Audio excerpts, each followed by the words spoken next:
These are the stories topping the news.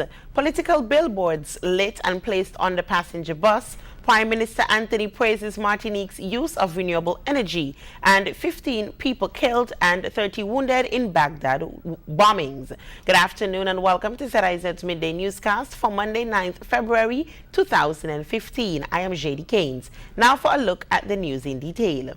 A local bus driver is today saddened by what appears to be an act of arson perpetrated upon him. Earlier today, Nicholson Rambo Webster revealed that his bus was parked near Dr. Norjan Wilson's constituency office in Sandy Point late on Sunday evening, and as he was awakened by a passerby who informed him that there was fire under his vehicle.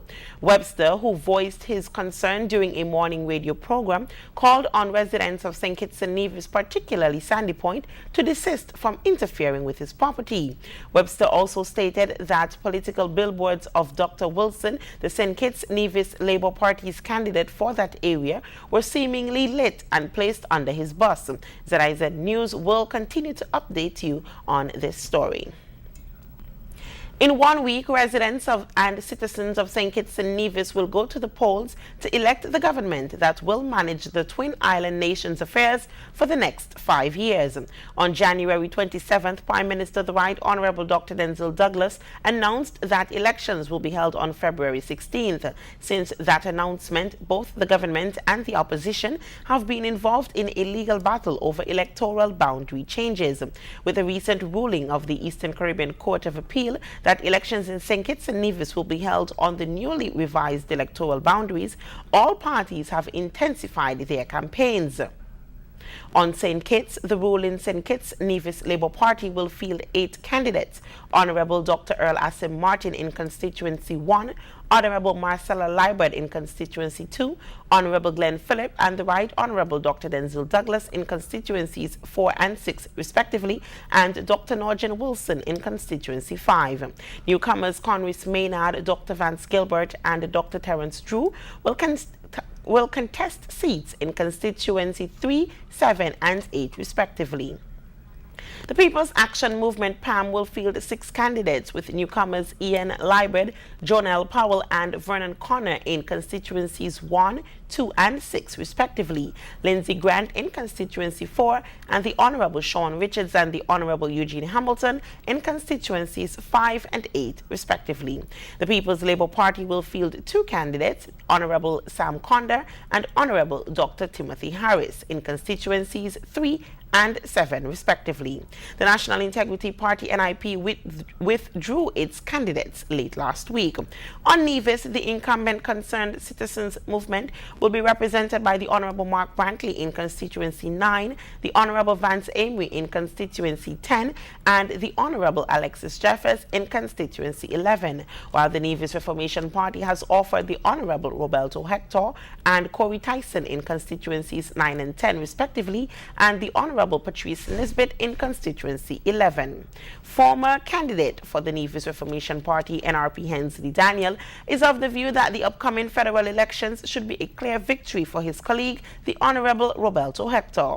Daniel said during a recent radio interview that Hector is running on his record. He said that record demonstrates significant work in housing and agricultural development on Nevis. I think this election in Nevis, Mr. Hector is running on his record. Mr. Bradley has no record. Mr. Hector is running on his record of revolutionizing 350 houses in the 6 years of government and revolutionizing products and services in the Ministry of Agriculture and developing housing projects in Charlestown and doing infrastructure work in his constituency. That is why we are endorsing Mr. Hector fully, because we believe in NRP that performance matters. That was former NRP candidate Hensley Daniel. We move now to news on the regional scene. St. Lucian Prime Minister Dr. Kenny Anthony has praised Martinique's use of its renewable energy sector. More in this report. 30th meeting of the Organization of Eastern Caribbean States on February 4th, Prime Minister Dr. Kenny Anthony has expressed his admiration of new OECS associate member Martinique's rich exploits of its renewable energy sector. The Prime Minister, also the lead spokesperson for developments in sustainable energy and climate change for CARICOM, said he's optimistic about the prospect of sharing and trading knowledge with the French territory, which can potentially aid in reducing St. Lucia's resilience on fossil fuels. One of the programs that excites me, it's the cooperation, particularly in alternative energy. The French are far more advanced than we are. One of the most memorable visits I've had to a French territory was to Cayenne several years ago. And I was taken in the middle of the jungle in French Guyana, and there I found a community, including St. Lucians who had gone to Cayenne many years ago in search of gold. And lo and behold, they had electricity, they had refrigerators, all powered by solar energy. And I'm talking of a visit maybe about 7 or 8 years ago, maybe more. And since then, of course, alternative energy has developed phenomenally. So there is a lot of expertise in Martinique that we can tap, a lot we can learn from Martinique, as well as the other French territories within our part of the world. So they are shared experiences. Following a major energy donors conference in 2014, the prospects for gain for St. Lucia in the area of energy development has heightened with commitments from a number of regional and international energy donors. In recent years, the European Union launched an ocean thermal energy project off the west coast of Martinique. Dubbed NEMO, the Marine Renewable Energy Project is geared at enabling the French territory to achieve energy self-sufficiency. The Prime Minister said he expects Martinique's associate membership to be a doorway to understanding and forging diplomatic ties with other French Caribbean nations and to extend relations to Europe. I'm really excited about this prospect. I welcome this decision by Martinique to become an associate member. And of course, St. Lucia is ready, willing and able to extend a helping hand to Martinique to get to know the rest of the region. In much the same way, of course, that we are grateful that Martinique will be extending a helping hand to us to get to know France even better, and of course the rest of Europe. So I think it's going to be a wonderful journey. It's mutually beneficial, and I think that the government in Martinique has taken the right step, the right decision to embrace this wider Caribbean family. The Ministry of Sustainable Development and Energy is currently spearheading a number of energy-related initiatives focusing on energy policy and regulations, renewable energy and energy efficiency. Chief among the initiatives is geothermal development, which is said to be the way forward for St. Lucia's energy sector, consistent with government's policy to continue consolidating a national energy roadmap for the country. Rihani Isidore, HTS News Force. In Guyana, the Alliance for Change took to the streets last week to get the government to stop the use of public funds in election campaigns of the ruling People's Progressive Party. The Alliance for Change continued its call for government to put a hold on spending of taxpayers' money to finance the People's Progressive Party campaign for elections in May. In front of the Ministry of Finance on Thursday, AFC members said government officials are operating like cowboys and gangsters. The party began a series of protest actions after it was announced that the Ghana-Georgian Mines Commission was loaning $3 billion to the Ministry of Housing for a housing development project. AFC Executive Member Michael Carmichael said PPP is desperate as it continues to gather campaign funding.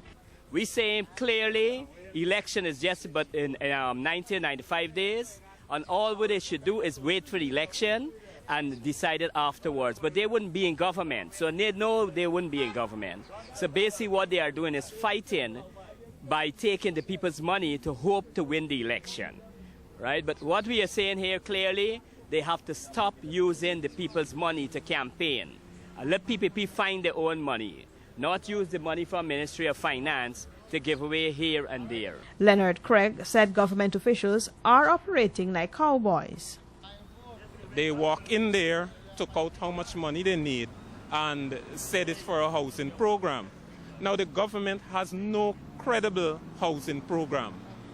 What they have been doing is giving out lands to their friends at $1 per an acre, and those people are building houses substandard houses, give it to Guyanese people at multiple $1 million and make money, and government is calling that a housing program. Now they're taking the people's money and claim to putting it in a housing program. The government has never built a single house in the last 20-something odd years. I think it's about time that we get some changes in the government because of the abuse with the people and the money, also the country. Allegations of the ruling People's Progressive Party use of taxpayers' money to fund its political campaign has drawn criticisms from several quarters. Reporting for Capital News, I have a word. Internationally, in Baghdad, at least 15 people have been killed and 30 wounded in 2 bombings in and around the Iraqi capital. We have more in this report. In Baghdad, at least 15 people have been killed and 30 wounded in 2 bombings in and around the Iraqi capital. The first struck as people headed to work near Aidan Square, while a later bomb went off in a northern suburb. This morning at 7:30 a.m., a suicide bomber, a young boy, set off an explosive-laden vest here in this busy square, crowded with rush hour commuters and pupils. They are the latest in a string of deadly attacks to hit Baghdad in the past 2 weeks. It comes after the government lifted a nighttime curfew on Saturday in the hope of normalizing life in the war-torn capital. The move was greeted with optimism by some. The captain of a motorcycle team hopes that Baghdad can retain its former prosperity and that young Iraqis will start playing the sports they used to play at night.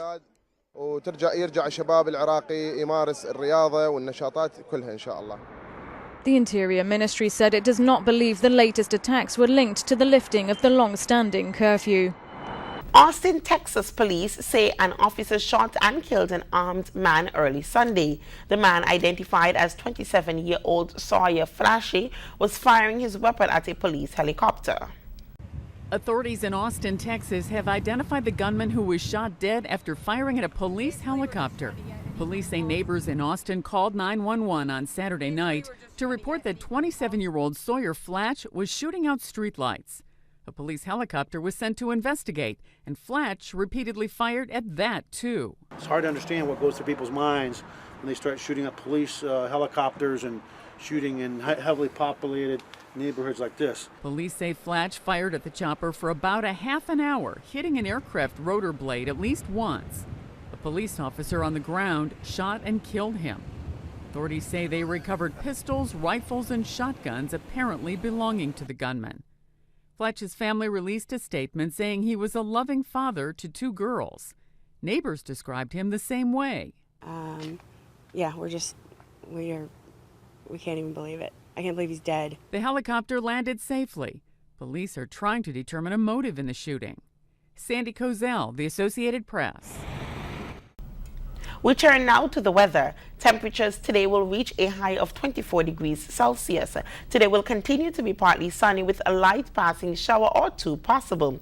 Winds are east-southeast to southeast at 7 to 12 miles per hour over land and increasing to near 16 miles per hour over coastal waters. Sunset for today will be at 6:10 p.m. And that wraps up ZIZ's Midday Newscast. Join us this evening when we'll have these stories and more in detail. I have been your presenter, JD Keynes. Have a great day.